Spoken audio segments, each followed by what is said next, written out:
Hey everyone, welcome to this lesson. I'm going to do true false not given today.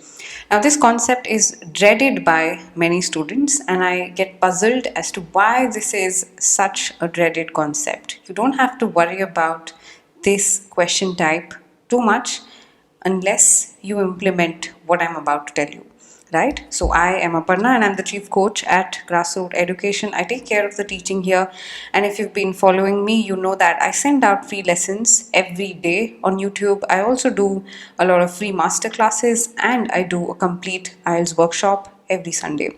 Now, if you want to check out our content, you can just subscribe us on our channel or follow us on Instagram and receive updates on Telegram. I'm leaving you with the links to my other platforms in the description box, right?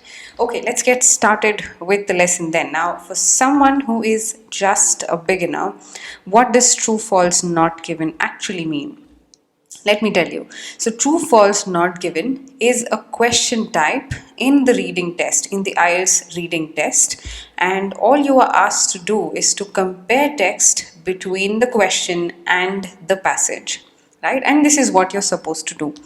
You are supposed to give whether the answer is true, false, or not given based on the three conditions that I've mentioned here. So the statement in the question is true when it is exactly matching meanings. By this matching, I mean it's exactly matching with the passage statement in the passage. Now, it is false when it is exactly opposite to what is given in your passage. I will explain this with examples. Just try and understand these definitions. True is when the statement is exactly matching with your passage. It's false when it's exactly contradicting. The answer is not given when the statement in the question is not given in the passage at all. There is no evidence of such a happening in your passage. Easy to understand? The definition is fine, right? Let's move ahead and understand this with some examples. Now, typically speaking, your passages are paragraphs. I have a lot of paragraphs, but for the ease of this lesson, I've not chosen a passage. I've just chosen a few sentences to help you understand this concept better. Take a look at my passage here. The question tells us people who are rich earn disproportionately high from those who are poor compared to those who are poor. Now that's the question statement. And this is your passage. There is a huge gap between incomes of poor and rich people.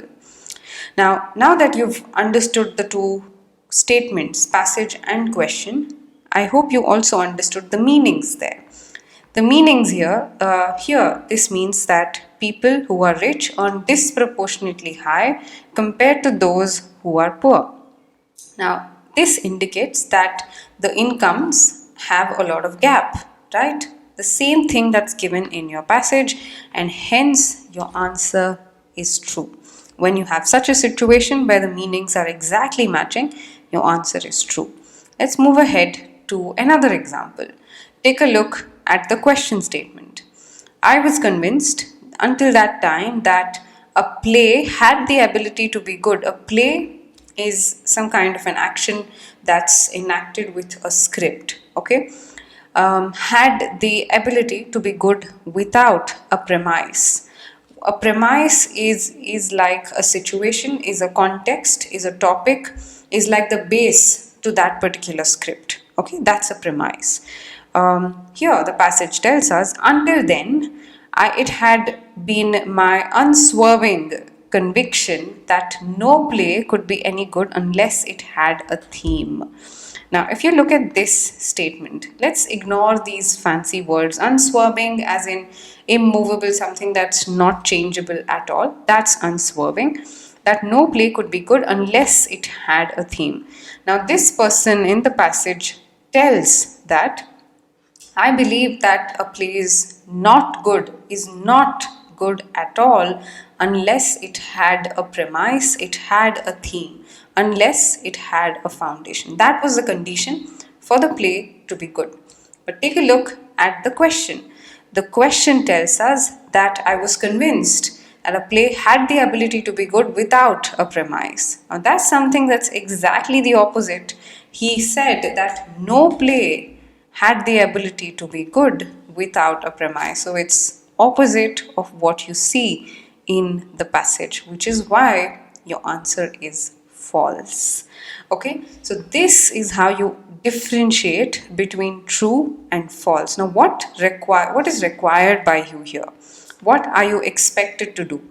You are expected to understand the question statement completely, and as also locate your answers correctly and understand the meanings of these sentences correctly. Now, if you are able to skim your passage well, you will be able to locate your answers correctly. And if you read just a little more carefully, by having good knowledge about vocabulary, you can do well in true, false, and not given.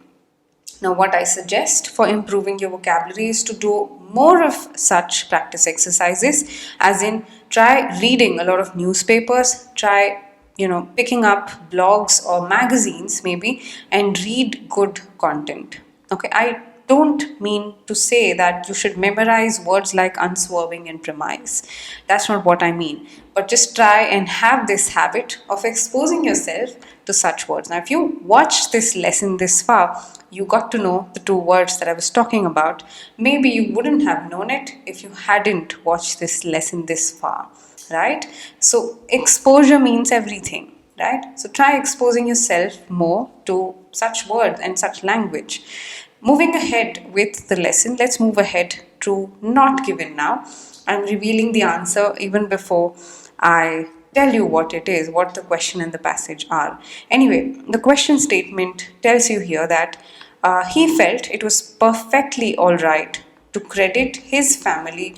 I'm so sorry about these errors today. To credit his family members for what they staged, right?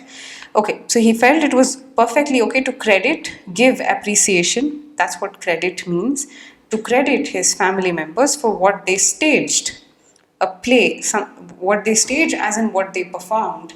Okay, that's the question statement. The passage tells you he was more than happy to put up with his noisy family. What is to put up?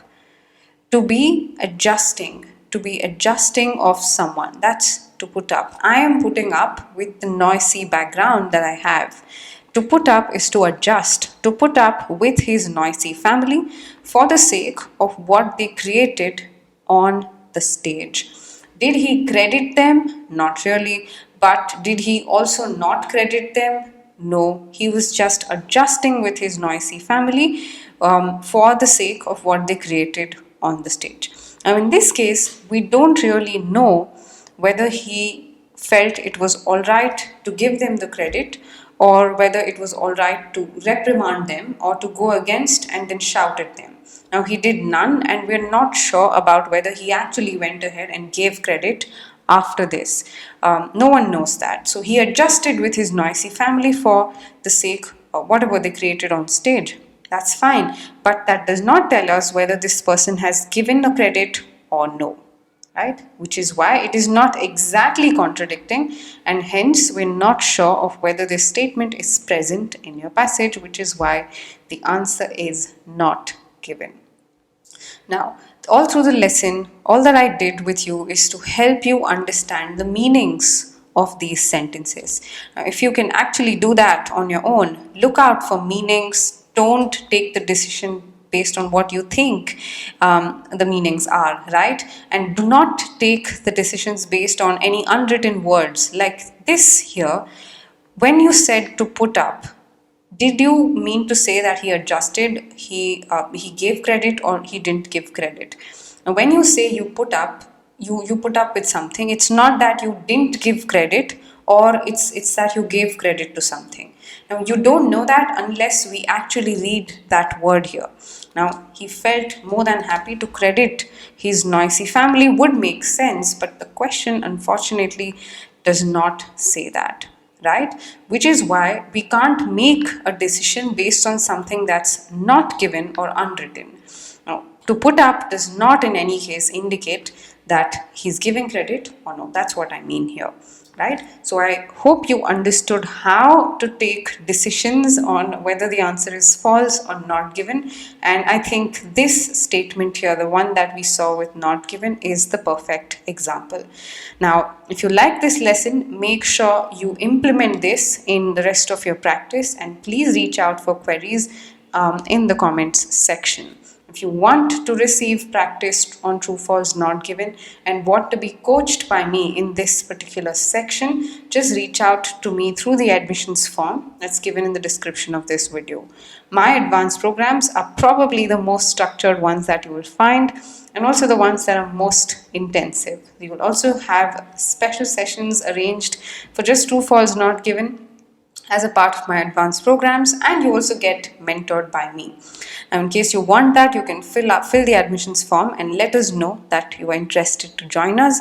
We'll be more than happy to help you take a good decision, right? I'll see you guys in another lesson. Until then, you stay safe and keep the practice going. Bye bye.